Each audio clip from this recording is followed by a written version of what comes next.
The Philippine transport groups launched a nationwide strike on Monday to protest against a government program that drivers fear would phase out traditional jeepneys, which have become a cultural icon, as well as other aging public transport vehicles.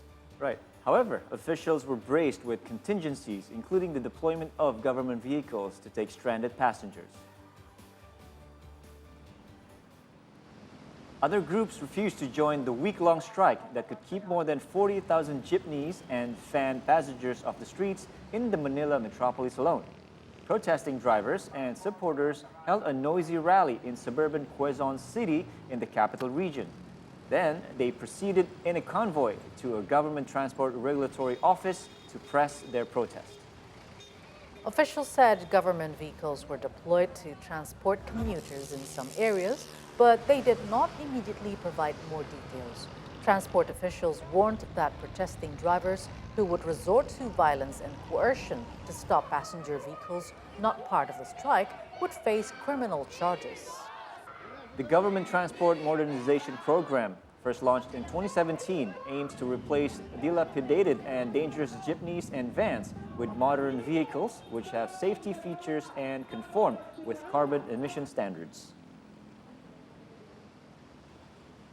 Malaking struggle para sa aming mga commuters, lalo na sa paghahanap ng masasakyan namin going to our destination.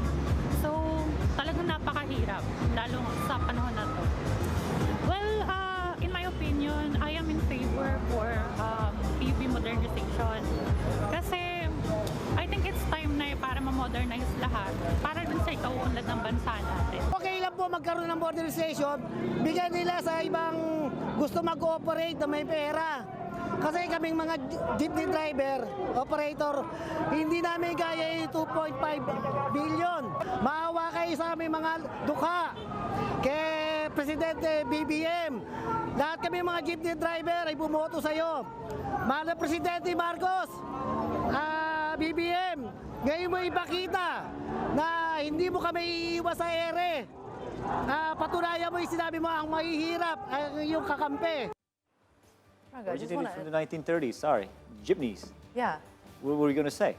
I was going to interesting. Say, yeah, no, because they're trying to make jeepney, more modern. into more modern, change into something else which is more less carbon emission, right? But according to the data from the Department of Energy of the Philippines, there are over 9 million registered vehicles in the Philippines. Of the total, jeepneys comprise only over 250,000. So of the total jeepneys, around a quarter operate in Metro Manila. So I think it comes to the debate whether only to modernize jeepneys would not answer to the effort of trying to lower the carbon emission. What about the other millions of vehicles that are registered as private vehicles? Right. So not only jeepneys that needs to be modernized, but also the mindset of the people who own vehicles. To own vehicles, exactly, because the comparison, if you compare, jeepneys is not that many. Of course not, because it's actually coming from the 1930s during the war. At first, so it's the remaining. It's the remaining of the World War II, because most of them were destroyed. But then again, whatever was left used for jeepneys. Nowadays we call them jeepneys. But again, like you said, the conservation of nature, of our Earth, we need to think about that even more.